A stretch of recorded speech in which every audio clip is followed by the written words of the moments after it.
All right, ladies and gentlemen, it's that time inside the IFL. Unfortunately, Ed Ritter couldn't join me this week. He got some things going on with internet issues at the house. They've been having rolling blackouts through Spectrum and things like that.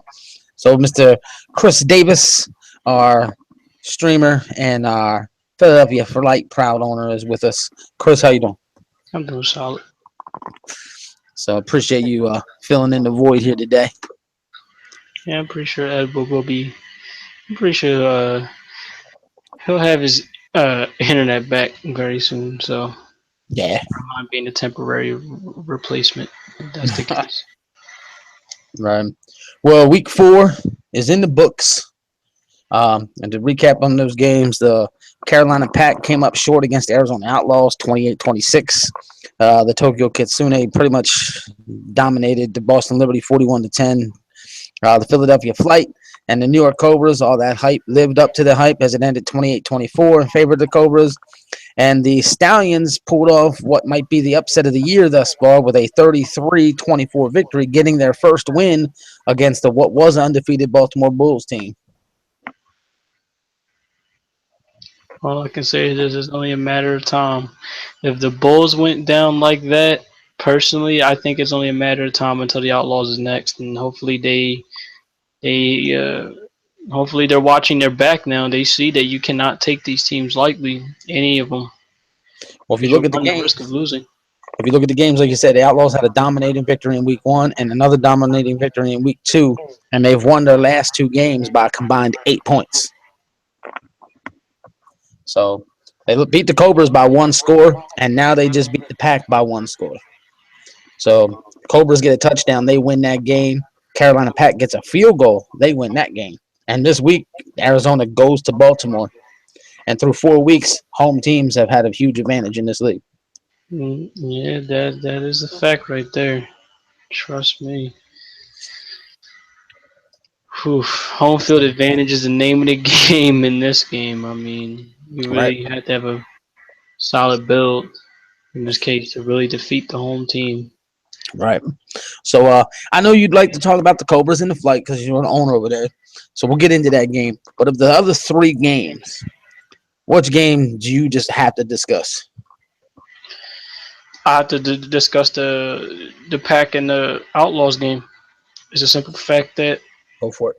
they was just so close. Like uh, if you guys watched the game all the way up until the end, you see that it took a while until I got back. It's crazy when I got back. I'm like, oh crap, they Arizona Outlaws won because I swear to you before I left to go get a haircut, I swear to you, I thought the Pack was gonna win that game. Yeah. No joke. I really thought like, oh man, it seemed like the Pack have just seemed like they got their number. Yeah, it Then was all of a sudden, 17 just to like that, nothing. they somehow caught up. 17 to nothing at one point in favor of the Pack, and the game goes 28-26 down the stretch. They outscored them 28-9 after trailing 17 to nothing. And second half adjustments, they came through again. Oh man, yes it did.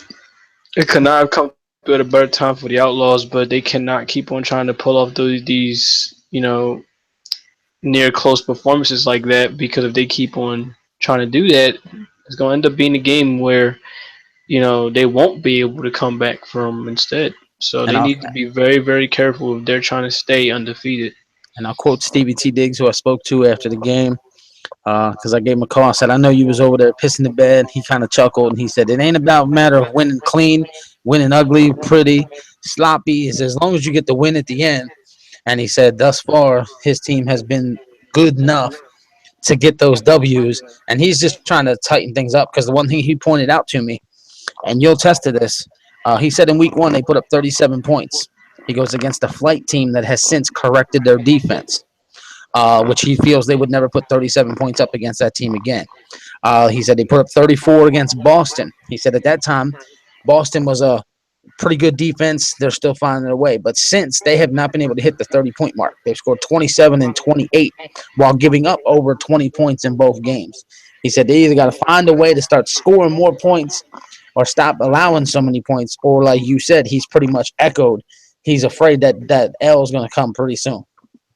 That's what I'm saying. Like, yo, you keep on allowing those kind of points like that. Well, the pack just they basically just had your undefeated record flash before your eyes. I mean, telling you, you're going to end up running into a team that is not going to be 17-0. It's going to be worse than that. So Yeah, hopefully Stevie T, hopefully he's pay attention to those past two games that just happened to him just now. You gotta be real careful because they're starting to figure you out. yeah, it appears that way. I mean, you look at it now. They're going into Baltimore, and we just touched on home field advantage is huge. Baltimore got stunned this week, and if I know TJ and Mighty, they're going to come in with a chip on their shoulder, and they're going to do everything in their power to make sure this does not happen again to them in Week 5. Oh, most definitely. I mean, like, I don't know TJ that well, but I know how good of an owner he is, and I'm pretty sure after that game he had to have been livid over the fact of that happening. I mean, just it was like you alluded to. I mean, like it was just everybody was just stunned. I was stunned. I'm like, hold up, is this really happening right now? Is the Stallions really about to pull this off? What happened? This wasn't the Stallions that I was used to seeing 3 weeks ago. Now all of a sudden they come in, they ready to wreck shop. I mean, they caught everybody off guard. So not only congrats to Jax Diamond, but whew, Yeah, it man, was. I know TJ had to have been livid. So I knowing him, he probably the kind of guy that's just like right after the game he immediately gets on, he immediately starts working on his playbook like no tomorrow. Yeah. Speaking of playbooks, I'm gonna throw it out real quick. Playbooks are due by the end of the day, gentlemen. So make sure you get those playbooks in. I think I've gotten 2 so far, which is no rush, because they're not due until the end of the night. But yeah, I want to touch on like we mentioned the Outlaws, so we might as well jump right into that Stallion game with the Bulls when a huge upset. Jax Diamond had spent all week, for lack of a better term, running his mouth. They were going to win. They were going to win, and pretty much nobody thought that was going to happen. And sure enough, it happened. They went out there, they got the huge upset, and they were trailing at one point. They came back. I believe that game was 10-0 or 17-0 as well at one point, and they were able to come back and get the victory. So I asked Jax Diamond personally in a message on Slack. I said, "What were you thinking the first 3 weeks?" I said, "If you can put together this type of play against clearly, in my opinion, one of the better teams we've got, why did you not just do it from jump?" And he gave me the same answer he's been giving me all season long. It's worth experimenting when you got 14 weeks, because with 14 weeks, you might be able to find something that can make you already more dangerous than you know you can be.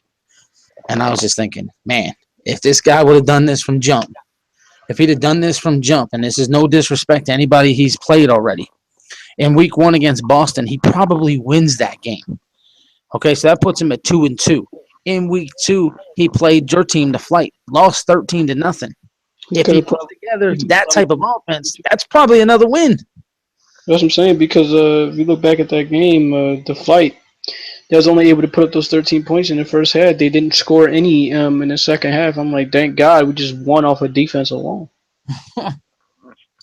Yeah, it's just crazy when you think about it. Yeah. And it's just like, come on, buddy, do your thing. So we'll see what happens this week, because he's gonna have his hands full again going into this week, because I believe they're on the road again. Yeah, they're on the road again against the Carolina Pack. And as we said a minute ago, the Pack almost stunned Arizona, who's currently undefeated. So the Pack's clearly no pushover. The Pack's in there 1-3. They might be one of the best 1-3 teams you've ever seen in sports, because they're in every single game. And to make sure people understand, they lost to Baltimore by 10 in week 1, 55-45. Lost to Tokyo by 1 score in week 2. And Tokyo right now is coming off some lips as the best team in the league at 3-1. And then the Pack beat the Flight 27-14 before losing this game 28-26. So they're 1 score away in every single game that they've lost. Basically, that's one So way of putting it. So I mean that's going to be an interesting game indeed.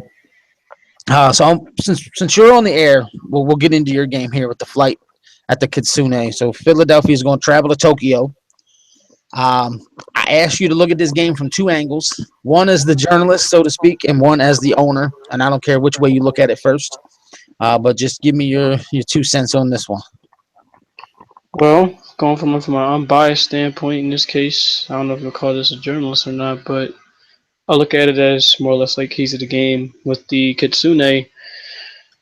Only thing they really have to do is, if you notice, the flight tend to give up some third downs. Mm-hmm. So if need, so and they have a go running back, all you gotta do is just run the ball and like hopefully that you'll get that third down. That I mean that first down in this case. But another thing you have to look out for is look out for Northrop when he's not tired because of that trade that went down where the flight picked up the silver fullback, to take some reps off of Northrop. But it's one thing to look at it like this. If that trade did not happen, then maybe I would have looked at it from a different angle like this to where if the flight is on offense, only thing you'll have to hope for that doesn't happen is that there doesn't happen to be like a big play to where Norfolk breaks away for a touchdown, and all you gotta do is just hope for him to get tired, and then after that the ball not sooner or later is gonna go right back to your hands. So right now, since they have the fullback, it'll probably be a little more problematic. Another thing I'll probably say try to do now because since they don't have the silver outside linebacker anymore, you could just easily uh, throw some mid range, maybe short range passes, and try not to throw deep against the flight because the flight will be ready. They will be ready for the deep to medium range passes most of the time. But then Right. again, what team isn't ready for deep to medium range passes most of the time anyway? I'm pretty sure they'll allow the short range passes anyway. Indeed. From my perspective, basically to I guess put it off as I just said it from unbiased point of view, just don't throw deep. I mean, make sure you don't let David Lee get his hands on the football because he's a game changer. I mean, the closest that he's going to get to have his hands on the football is when he's doing returns, and those are things that obviously I can't control. So the closest that I can do to negate that is just don't throw deep, don't throw across the middle. Just and if you do throw across the middle, hopefully one of my 6'8" tight ends can at least get it. And, there's that, and just another thing is use that fullback as best as you possibly can. Because I think that the fullback will probably be the unsung hero in the game for the offense. Uh, and that's just about it. I don't have a whole lot on the defense because really, the defense is almost the same as the offense. Just gotta uh, weather the storm and hope that Tokyo makes a key mistake. Yeah, might be what it comes down to. Now, speaking of Tokyo, I've been hearing roll off lips. They're the best team in the league. They're the best team in the league, and you just keep hearing it.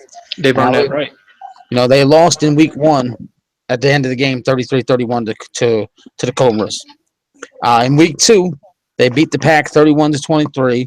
Then in week three, they had themselves another victory, 41-24 over the Stallions. This week, it was 41-10 over Boston. Okay, now when you look at the schedule, they beat a 2-2 team. Okay, they beat a 1-3 team. They then turn around and beat another 1-3 team that just got its first victory in the Stallions. And then this week, they beat another 1-3 team. The toughest opponent they've had all year, per record wise, is the Cobras, who they took to the end and lost on the last play. So my question is, are they truly the best team or not? Because like I said, the other options that most people spit out is Baltimore and Arizona. So I will go by both of those. Baltimore beat a 1-3 team. Baltimore beat that same 2-2 team. Baltimore beat that 1-3 team. And then this week, Baltimore lost to a 1-3 team. So that means Tokyo looks a little better with the loss to the 2-2 team. And then the Outlaws, they beat a 1-3 team, a 1-3 team, a 2-2 team, and then just came back and beat a 1-3 team. So both these three teams that are considered the top of the top, the toughest opponent is the same 2-2 New York Cobras for all three of them, and they played the other 1-3 teams. Is there these three teams benefiting from the schedule, or are they truly that good? I think it's benefiting from the schedule because for me, the way how I see it is that you won't know if a team is truly the best until they face each other. And this is exactly what we're going to see coming up with the Arizona Outlaws and the Baltimore Bulls. The exact same can be said with the Kitsune when they face both those teams. Now, correct me if I'm wrong. I don't know if the Baltimore. I don't know if Kitsune did face the Outlaws or the Bulls, but if they didn't, then that's the only way for sure that we're really going to know if that any of these three teams are truly the best. Because I think looking at from the record aside,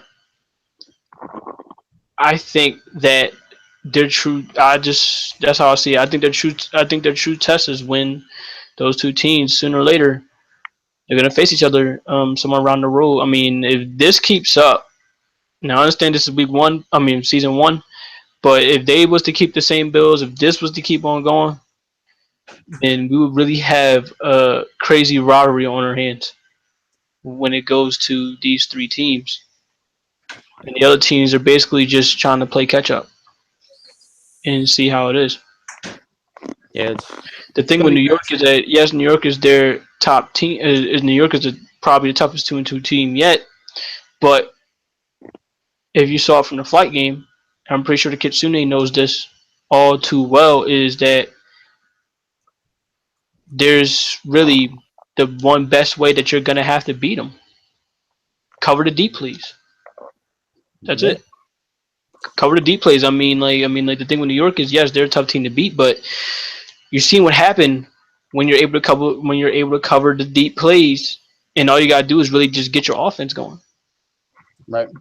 I mean, like that be it for him. I mean, like King Cannon. I mean, like I'm sorry, not King Cannon. The owner probably wants to try and negate all the interceptions as much as possible, but the one thing that you notice is that, which is obvious enough, New York is not the kind of team that can sit around and throw short all game. They can't throw short all game. They have to look to the medium and the deep pass all game.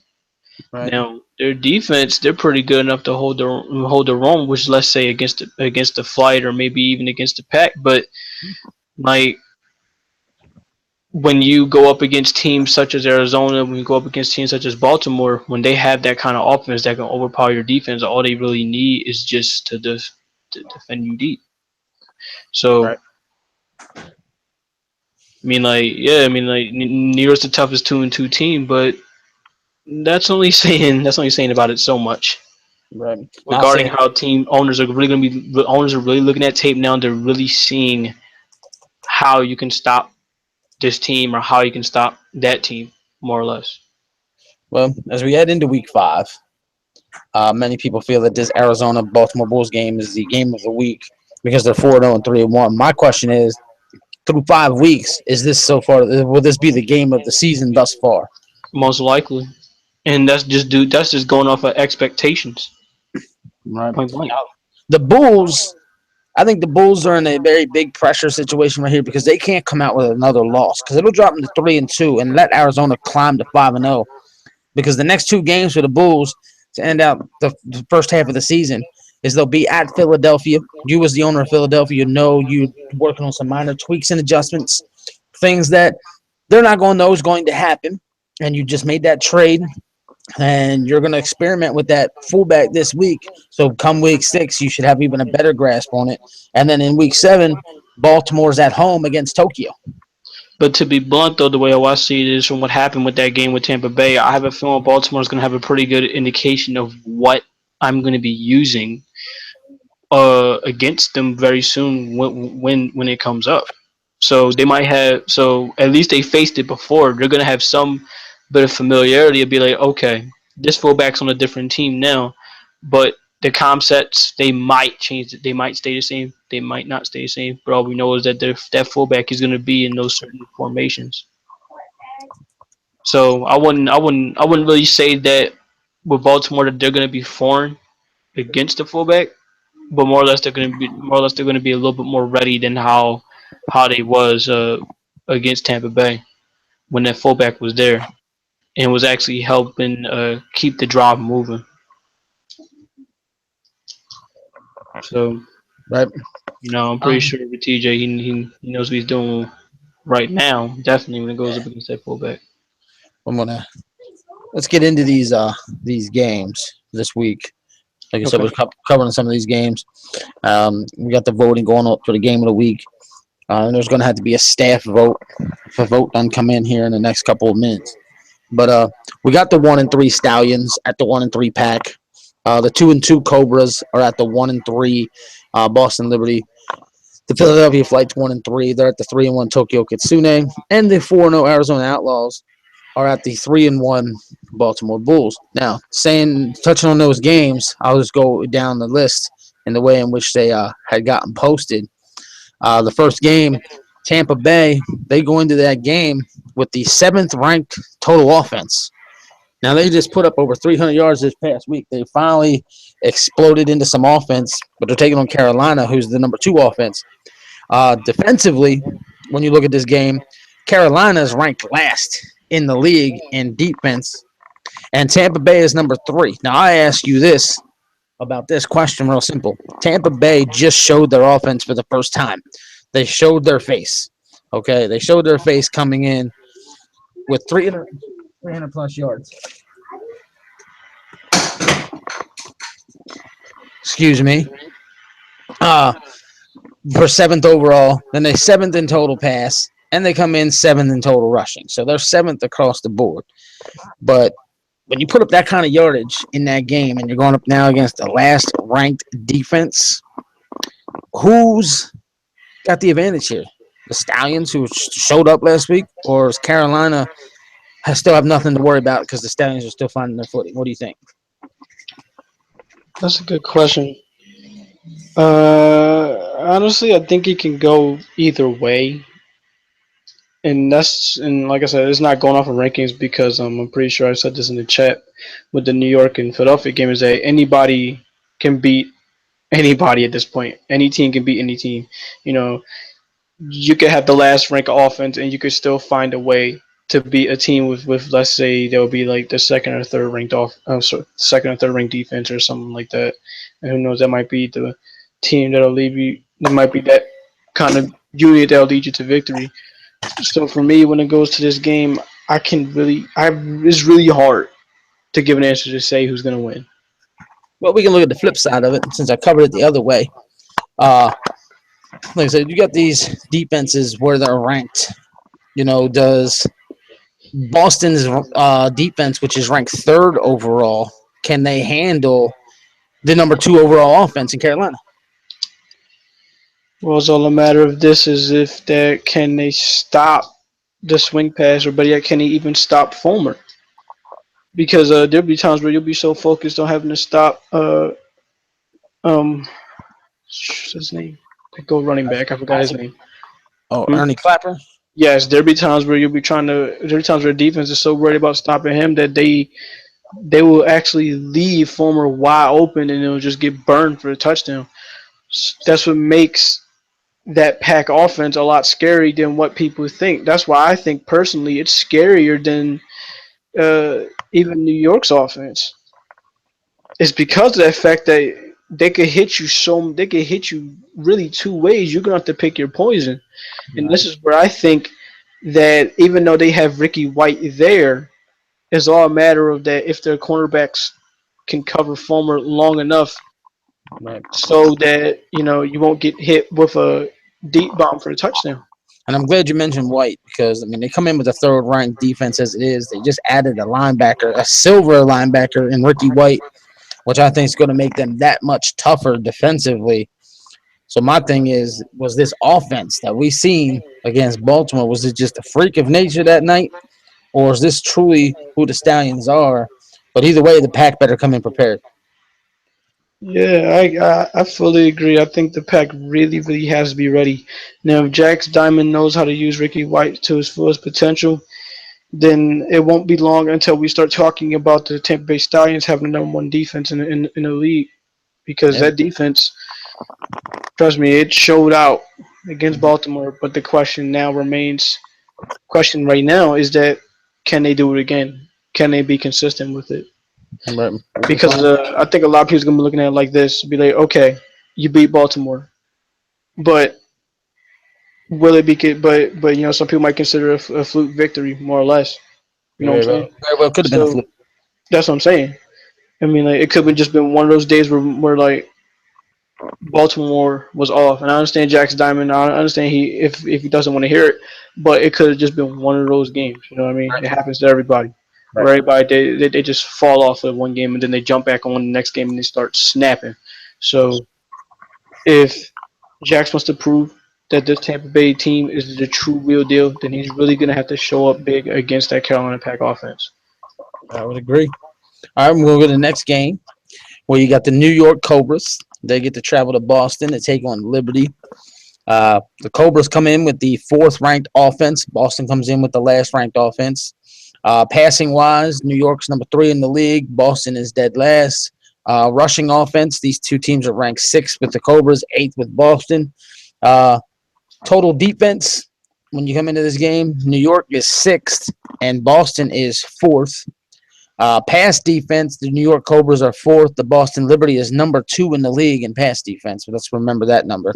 And against the rush, both teams struggling against the rush. The New York Cobras are 6th, and the Boston Liberty is last. Um, I have to say this: if you're Taco and Mr. Chisholm, looking at the numbers, we know the struggles of Boston on offense. It goes without saying. Defensively, they've done okay, and their defensive numbers, in my opinion, would be greatly better if they had some offense. That defense is living on the field. So you got a defense that's been living on the field, and they're still 4th in the league. How good would their numbers be? I would say easily take off 100 yards or more if they had some offense. So looking at them defensively, you look and you see one thing. This team is ranked 2nd against the pass, and they are dead last against the rush. And you got Justin Beakley Jr., who, in my opinion, has never been utilized enough this season because they've been living and dying by the 4 wide receiver set.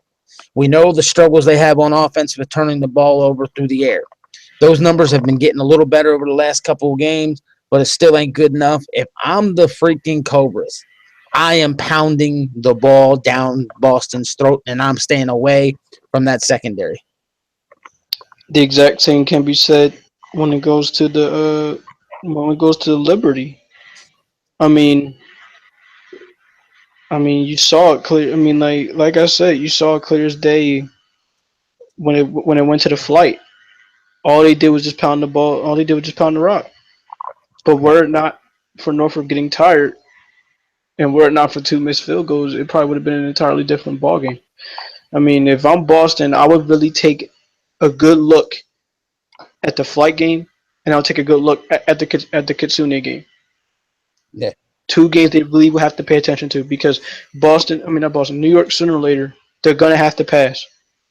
They're gonna right. have to pass because there's no way you can tell me that they're gonna really rely on Justin Beakley Jr. like that. Like I said, that's not how their offense is built.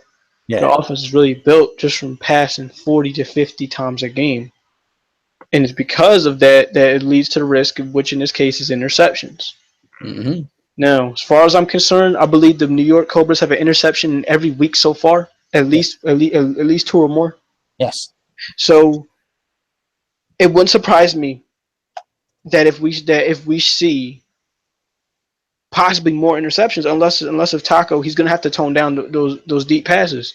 He's gonna have to sacrifice those deep passes if he wants to have a more efficient passing game, Right.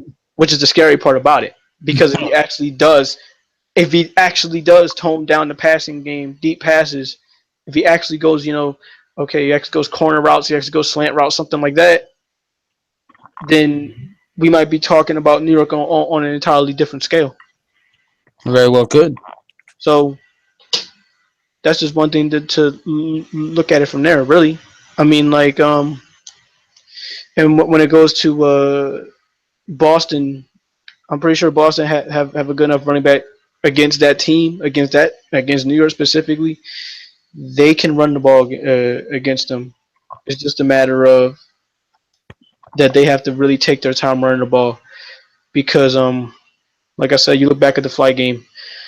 I mean, he got tired. I mean, Norfolk got tired so freaking easy, goes so freaking easily after hitting like a big gain or something like that. Right.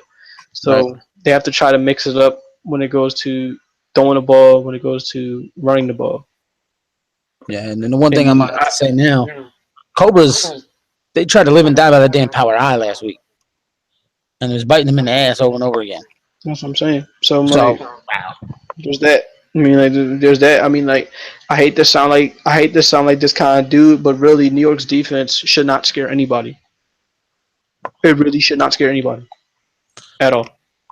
the only reason I why it would mean, scare a guy is if they struggle that's what against I'm stop. saying. That's what I'm saying. Really, really, when you look at it like this, when you go up against New York's defense, the only thing they're doing is waiting for you to get tired. They're waiting for you to struggle. They're waiting for you to make a simple mistake. You know, it's not like when you're going up against the Kitsune, or it's not like when you're going up against even Boston in this case for the pass defense, where saying, okay, you're throwing one of these gold corners, then we're just going to straight up make you pay, paying like plain simple. Right. So I mean, like with New York, it's basically that should be really every team's mindset. Just looking at it honestly, nobody should be scared of their defense. It's just their offense is the main thing you have to stop. Right. Their passing offense. So really going into this game, if Bo Davis, in this case, I think at this point he's going to be controlling the defense because he did hire your son, correct? Yes. So at this point, if he's looking at those two games, if he's even listening to what I'm saying right now, hey man, it's basically this. Just take a look at a good amount of tape and just hope that your offense doesn't get tired. Because if they get tired, you giving the New York Cobras the ball back, your defense gets on the field, they're gonna get a little more tired. If not in the first half, then probably in the second half. It's all about the stamina game. Well, it always was about the stamina game, but New York is living and dying off of your team getting tired. Plain and simple. Yeah. That's one way Uh, of keeping it honest. I'll jump in the next game. We got the flight at Tokyo. To touch on where these two teams have been standing here through the first 4 weeks. Tokyo comes into this game with the number one ranked offense in the league. The flight, let me double check this, make sure I'm not crazy, because I think my number might be. Yeah, Tokyo's number one in the league. The flight are sixth. Passing offense, the flight are number seven in pass, and Tokyo's number one. And rushing offense, Tokyo comes in three, and the Philadelphia Flight are number one in the league on rush offense. In total defense, this is going to be fun. Tokyo is ranked number one defensively. The Flight are number two defensively. They are separated by 17 yards, and the Flight have a 100-plus lead over the number three team in Tampa Bay. Just so you're aware, that's how much better they are than the third-ranked team. Passing defense, Tokyo is dead last, and the Flight are number two against the pass. Rushing wise, Tokyo is number one in the league, giving up just 267 yards all season, and the Flight are fourth. As the owner, I think a number that would stand out to you right away is even though you just love to run the ball, when you realize Tokyo is the last ranked passing defense, does anything go through your head of, man, maybe we ought to get away from Northup, maybe not make him so tired, even though we added Johnny Frost to play fullback? Maybe we ought to sit here and take our time and say, you know what? Here's what we need to do. Hey, Johnny Gat, would you like a few passes thrown your way? Hey, Mr. Stone, you want to throw passes your way? And Mr. Mondo, you get in this passing game too. And then you got Bostrom, who, when Bostrom's been utilized, has been a beast. Trust me, that's basically been my plan since really week one against Arizona. I've been trying to find ways to get these guys involved the best way I possibly can. So for me hearing that Tokyo has the last ranked pass defense, that may sound good and all, but I'm not just gonna sit back and just salivate at the mouth at it because David Lee's been an absolute monster. Plain and simple. He's literally been the defensive savior of that team. No joke. No joke. I've actually I had mean, one I'd be person tell me. scared to throw across the middle against that dude. It's crazy because he's a silver, correct? Imagine if he's a gold. Well, I had one person tell me that without him playing at the strong safety position, Tokyo is probably 2-2 or worse. Yeah, they not wrong. Let's keep it honest. They not wrong. If David Lee was not on that team, Tokyo would probably be exactly at 2-2 or just 1-3, along with the flight right now. So I mean, yeah, as great as that is to hear it. I mean, to hear that their last ranked pass defense. Really, what I really want to try to do when it goes to playing against them is obviously I want to try to be as balanced as possible. Now, granted, I do. You guys already know already. I love to run the ball, but really, that's not why I brought in two tight ends. I brought them in not to just block. I brought them here to catch. Right. So really, that's what I'm gonna have to bank on when I go up against Tokyo, especially Tokyo because their offense is gonna be hard to stop. This Now, puts you in a major conundrum. Think about it. You run the that ball. offense is. Wow. I'm sorry to bring up the SFL, but that offense is literally the New Mexico. The Mexico City Gorillas, the Santa Fe Gorillas. Yeah. Literally, when I saw that team built, I'm like, "Oh, Ramos, you bastard!" so I'm like, "Oh man!" So he has three wide receivers. I don't know if he has one tight end or not, but he has three wide receivers. One's a gold, I think one's a silver, and one is a bronze. Well, I can tell you real simple If what he I'm correct on that, I'm like, gold "Oh receiver. man, He's got the gold receiver and the gold running back. He's got the silver receiver. He's got the bronze tight end and the bronze wide receiver. yeah, yeah, okay, yeah." This is basically SFL Ramos, classic Ramos. The only difference with this is that he has a gold running back, and back then he used to run both a bronze running back. Apparently, he saw the value in really having a gold running back with him, and you put those wide receivers out in space to where really the only thing that's standing in the running back's way at this point is two safeties and one possibly two linebackers. So it's gonna be hard going up against my former owner and friend in this case because that's gonna have some history going into that game because I used to be the defensive coordinator for the Gorillas at the time. So that's gonna be very very interesting. Man. Well, my thing is, and I'll say it again, you run the football. There's no ifs, ands, or buts about it. Number one team in the league running the football. And then you sit here and you look and realize they're number one against the rush, and you don't like throwing unless you have to, only to see that they're number 8, number last, as we will. We'll call it number last against the pass. So I'm telling me that puts you in a major conundrum on what exactly you should or shouldn't do in this particular ball game. Oh yeah, most definitely. But even so, that number one against the run, that still should not stop the team for trying to run the ball anyway, regardless. Because I've only played this game for about a good few years, and I know this for a fact. There's only so few run plays that a number one defense can find it hard to stop. Period. So for me in this case, if my running back or my fullback getting at least 5 to 10 yards to carry, I'll take that any day of the week because then they're eventually is going to want to get tired, and then hopefully by then that I see my wide receivers or my tight ends take advantage of a tired defense. So with that game coming up, man, I wish Ramos all well. I'm not gonna say I really wish him the best of luck because then that means I'm gonna have to wish him luck on beating me. So, but yeah, I'm really gonna expect that to be a good game coming up. It's just, like I said, the only thing I can find it hard to stop right now is that offense they have. Right. And the reason why I say this is because of, there's the double-edged sword when it went to that trade. I'm pretty sure Alan talked about that I think it was last week when it went to Johnny Frost, Ricky White trade. But this was how I see it. Um, no disrespect to Ricky White, but I see it like this: we was 1-3 with him.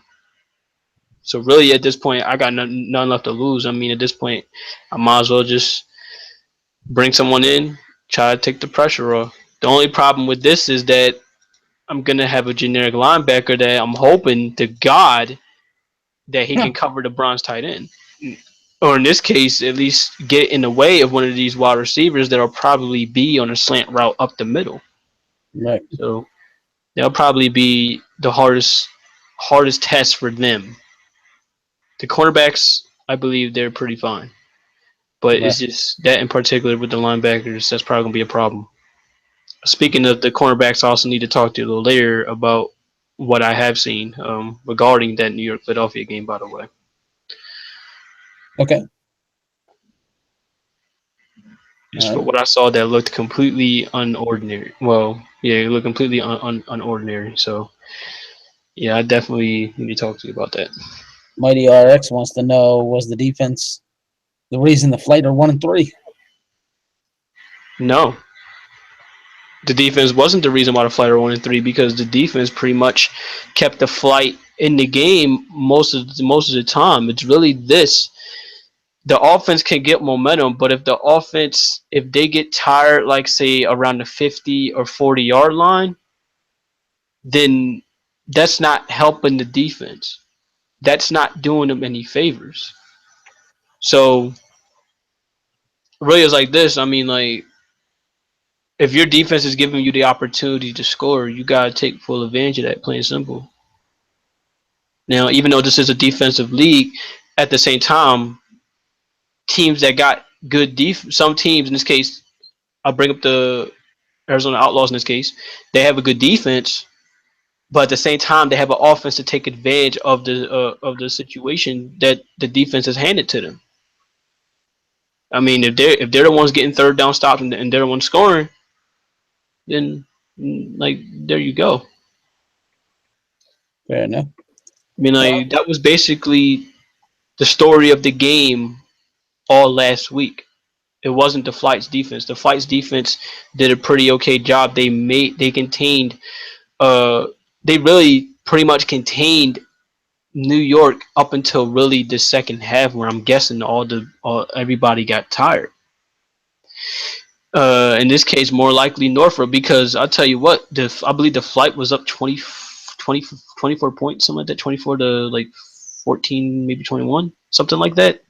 some, If they score, if Norfolk doesn't get tired, if we score a touchdown, if the kicker doesn't miss 2 field goals, then we'll be having an entirely different discussion right now.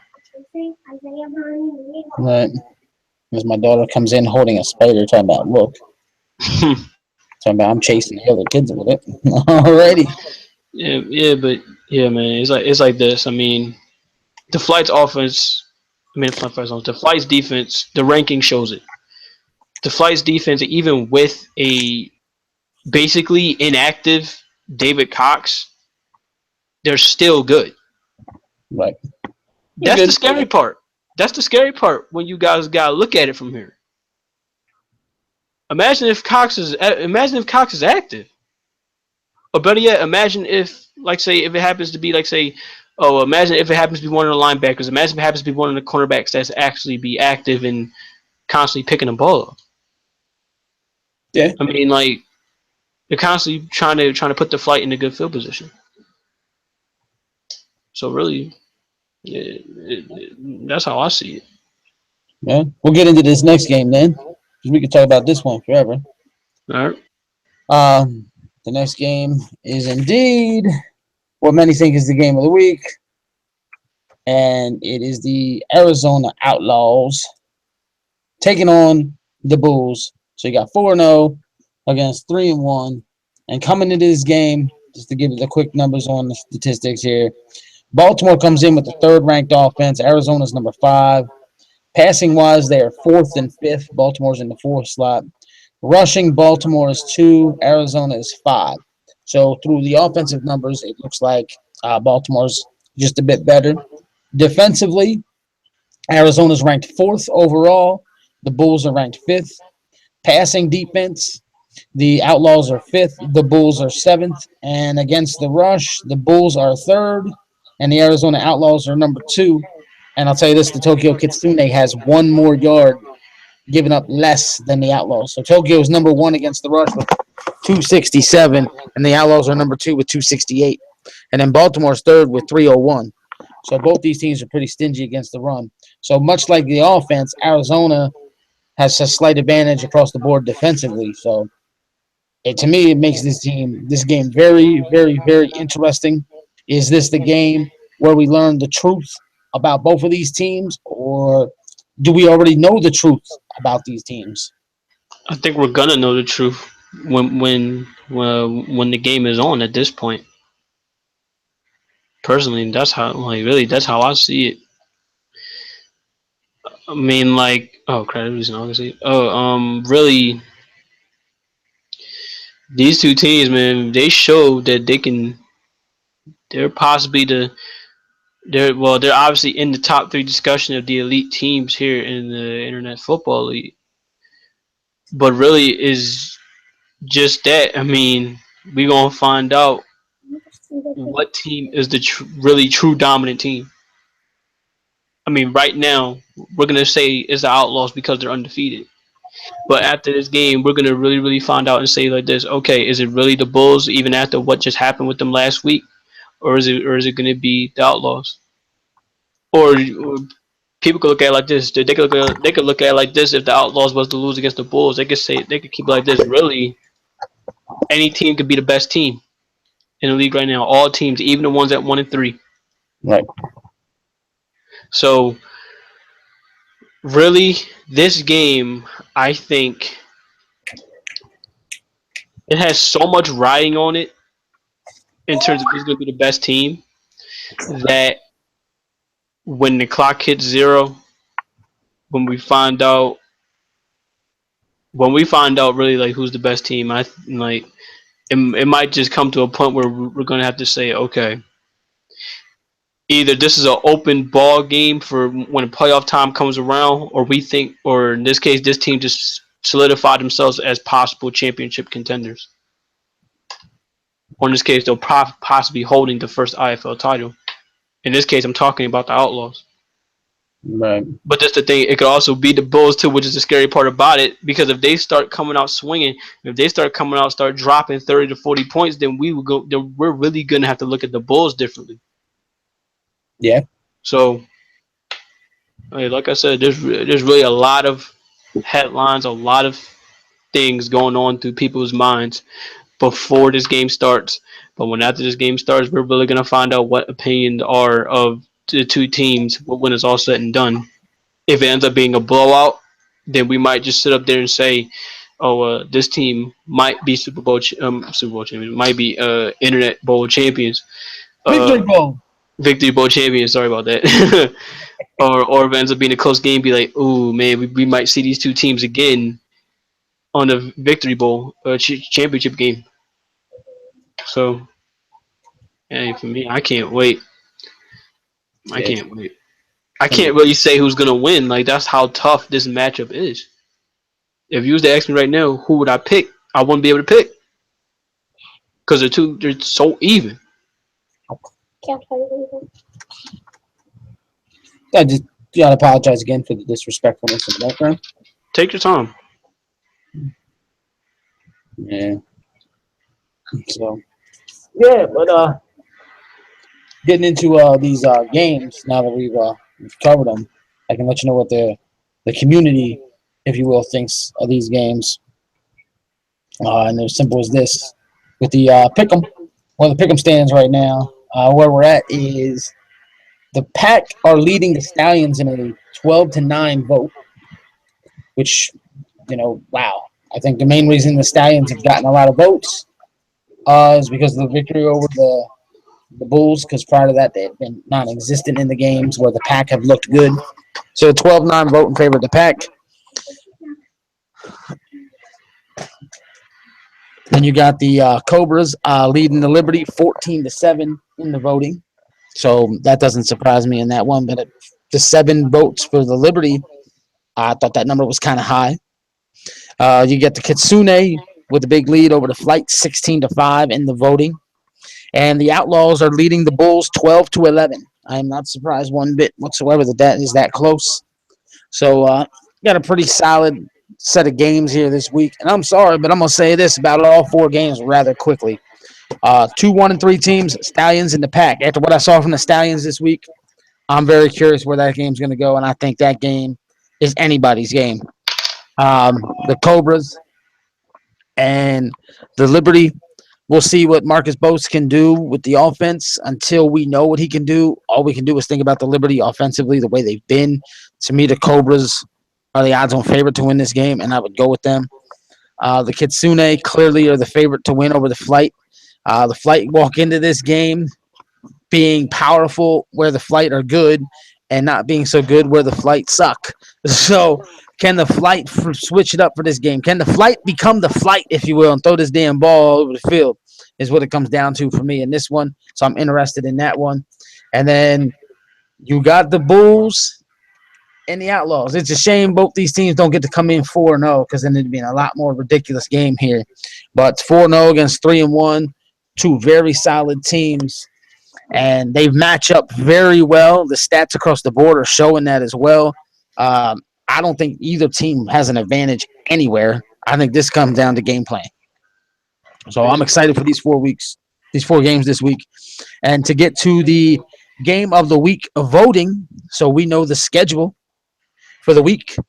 Um, and we sit here and we have this particular tie, so to speak. So we're gonna have to sit here and see if anybody comes in here and votes out of nowhere. So if anybody's listening and hasn't done a vote, get in there and do the vote because as I get ready to announce these damn games, then we need that vote. So I'm looking at some guys that are online now. Some of them I know didn't vote, so hopefully they're listening and then get in there and make this vote. So we have the. I'll make the vote. Why not? I Looks normally like we have. wouldn't vote as an owner because I normally leave that up to the people, but All right, we got the vote we were looking for, just like that. As I was saying, that it came in. All right. Well, the games will be as this: Saturday, 1 o'clock. This is the Saturday 1 p.m. games. We will see the Cobras at the Liberty. So the Cobras at the Liberty will be a 1 o'clock game, and the Flight will be at Tokyo. The 4:30 was it 4:30? I'm sorry, 4 o'clock. 4 o'clock game on Saturday will be so that'll be a 4 p.m. Saturday game, and that game is going to be the Stallions at the Pack. And then the game of the week, which will be at 8:30, I'm believing that's Cody Prime's number. His time will be this Friday. Will be the Outlaws at the Bulls, which gets the game of the week vote. And I want to throw this number out there. This situation here. I know the Bulls and the Outlaws have been doing their thing. More so the Outlaws recently. They've been getting a lot of games of the week, and sure, the games of the week are deserved when your record shows it. But in this case, I can live with it because of who they're playing. But I will say this: even those teams are 3-1, 2-2, 1-3, whatever their records are, I don't want to sit here and say any of these teams don't deserve to be game of the week. I mean, I can see the Stallions Pack game being a game of the week because of how good the Pack have played and what the Stallions showed this week. You got Taco taking on his nephew, who's now the offensive coordinator for Boston. Makes that game that much more interesting. The Flight against Tokyo could have been a very interesting matchup because of the contrast of where Tokyo is good and where the Flight isn't, and where the Flight's good and where Tokyo isn't. Who will step up in that area? But when you come to the voting, don't always vote for your favorite team. Don't vote for the team you play for. Find the interesting matchup. And records don't always indicate the most interesting matchup. But like I said, in this case, I can dig it. 4-0 against 3-1, two evenly matched teams. Yeah, I don't think there was a better choice this week. But I just want to put that out there so more teams can get on the game of the week on Friday night.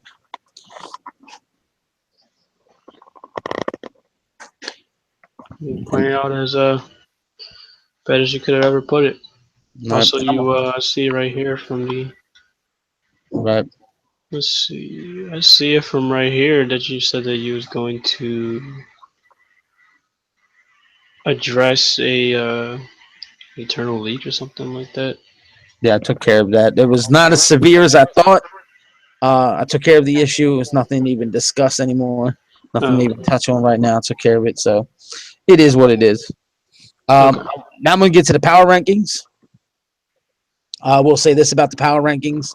I'm going to get in touch with all owners and inform them that it's now going to become a requirement that the team vote on the power rankings. So I want all owners to start voting.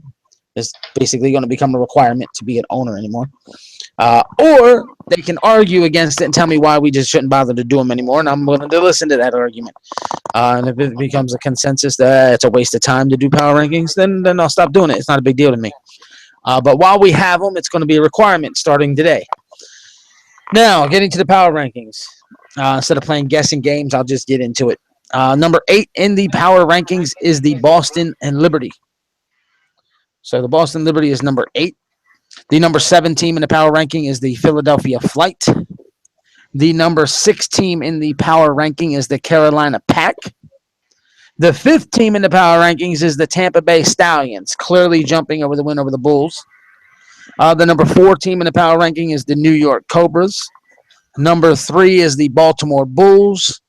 Number 2 is the Tokyo Kitsune, and the Arizona Outlaws are number 1. For the record, the Kitsune received 3 first place votes to the Outlaws 9.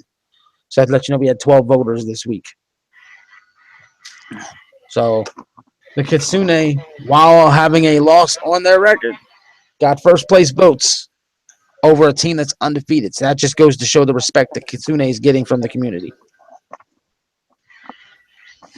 So your thoughts on the power rankings? So like I said, we got Boston, Philadelphia, Carolina, Tampa Bay, New York, Baltimore, Tokyo, Arizona in that reverse order. Well, they're all spot on. There's not much else for me to really say. So I mean that's where we stand. I have no idea what Cody Ewing is talking about, but he said, "Imagine if my aunt had a dick." Okay, He was talking about what happened. He's talking about what I said when I said, imagine if Norfolk didn't get tired, and imagine if the kicker doesn't miss 2 field goals oh, okay. into The that game. typical, the typical New York Philadelphia rivalry will not end. Not even in the off season, I doubt it. You gotta love it. As long as you guys have it in fun, I'm good with it. At this point, I'm just about ignoring it. And I heard all this noise outside my apartment, and I noticed the neighbors are having their car towed away because it was in an accident the other day already.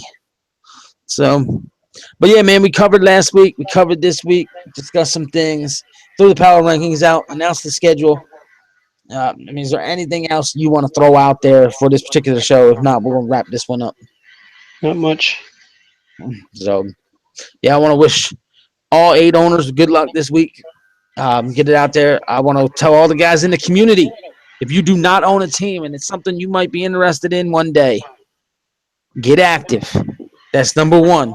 Number 2, get in touch with me. We can talk. I ask these things for a reason. Don't immediately jump to expansion because you're crazy. We're still new. We're still young. We got a lot of growing to do. We're in no rush. So, but yeah, if you're thinking about it, let me know. I want to know who are the guys I should go to, lean to, talk to, or whatever, and we'll get into it. So, but I mean, we want to grow this league well. We want to get this league where it needs to be. I think we are uh, head and shoulders better than anything the internet has to offer. I mean, that's why I go with the slogan: "Choose greatness." The production in which we put on the field, our gameplay, I think, is unmatched. I'll use Ed Ritter's term: we don't have the bells and whistles. And who needs the bells and whistles? I like the ruggedness, which is the IFL. That's why I like the old school classic HTML style website that I've put together. I don't need all that glitz and flash. I'd rather be good than flashy. It's the classic lucky than good. So, I mean, that's just how I feel about it. So, I mean, we're ready to rock and roll, ready to get this week underway. Week 5 is coming up already. So we're a couple weeks away from the midway season here. Do want to say this: if the playoffs were today, and that's totally irrelevant, I know, but I just want to put this out there. If the playoffs were today, the entire league is separated by 3 games. And the Liberty, Pack, Flight, and Stallions are all one game out of a playoff berth if it was today. So New York Cobras are sitting there with that spot at number 4, being 2-2. So if the playoffs were today, I have the standings wrote up in alphabetical order, but because of tiebreakers, the Kitsune would be the number 2 team because they have not played the Bulls yet. So the Outlaws would be home against the Cobras, and the Kitsune would have been home against the Bulls. Imagine that matchup, which we'll actually have that one here in a couple weeks. So all said and done, we're having a very strong season, solid season. Teams that are struggling are still showing some strengths. So either way, rest of you guys have a good week. Owners, your playbooks are good tonight. Players, if you want to be an owner one day, get in touch with me. We got to find you jobs. We want to get you coordinating somewhere, get you an opportunity to be an owner one day. You know, we want to groom people now. That's basically what it's coming down to. We want to groom you now. So that's it. That's all it comes down to. Philadelphia Flight are in the market for some more trades. I'm throwing that out there for him. Get in touch with him if interested in anything. So that being said, Ed couldn't be here again. Like I said, he had internet issues, so hopefully he'll be here with us next week. Davis, Mr. Chris Davis, want to throw him another shout. Appreciate him filling in the void here today. So for everyone else, this was another Inside the IFL, and we'll catch your ass down the road. Later. Later.